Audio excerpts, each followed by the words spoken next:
As we discussed in our previous chapter, in this video we will learn how to visualize the data using our base graphics. Base graphics can be categorized into two types. Number 1. Bivariate analysis using plot.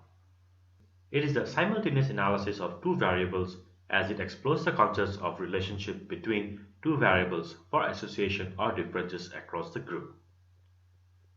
Second type is the univariate analysis by using hist and boxplot. It helps to understand the variables separately in a data set. The name itself says that only one variable is involved. Therefore, it provides an inferential or descriptive summary for each individual variable of its own. Let's start with the bivariate analysis. Let me load a sample data, iris. This is a famous dataset comes with R for testing and debugging purposes. For more information, ?iris. This gives the measurements in centimeters of the variable sepal length and width, petal length and width respectively for 50 flowers from each of three species, Setosa, versicolor, virginica. So we will use plot function for bivariate analysis, where x refers to the x-axis and y refers to the y-axis. Now to add x and y labels, we have to use the xlab and ylab arguments and main for the title of the plot. To add color, use COL.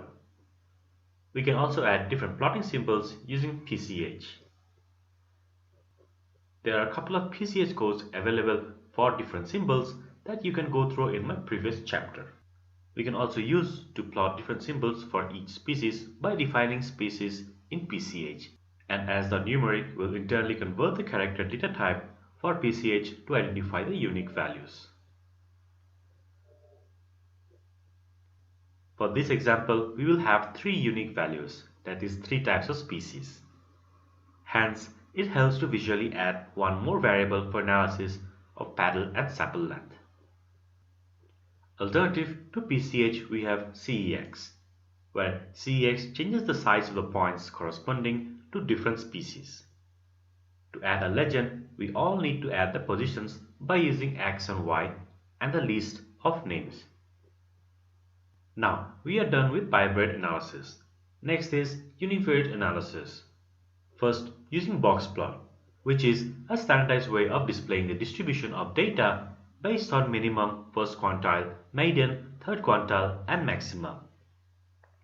It also helps to identify the skewness and the outliers.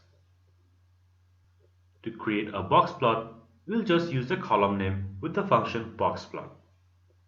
And also the same for the summary. From the boxplot and summary results, we can infer that mean, the average, is slightly greater than the median, referring that the data is slightly distributed to the right side, hence positively skewed. To know more about the boxplot, we can certainly use the question mark. Now, to create multiple boxplots at the same time, we can define the variable name inside the boxplots. And by default, if the plot function contains character or factor variable, then it will use boxplot to illustrate the graph. Next, univariate analysis by using histogram. The histogram hist computes a frequency distribution of a variable. Remember always that the univariate analysis means analyzing of a single variable. Breaks refers to the number of bins, xlim refers the range of x-axis, and the rest are same from the other functions. Now to add a density, we will define frq is equal to false, and for density lines, line density, the column name. Now if we want to plot multiple plots, we will define the MF row in the format number of row, comma, number of column inside the power function. In our case, we have number of row is equal to 1 and number of column is equal to 2. So let's plot two graphs. Done. Here we have our two graphs in a single plot.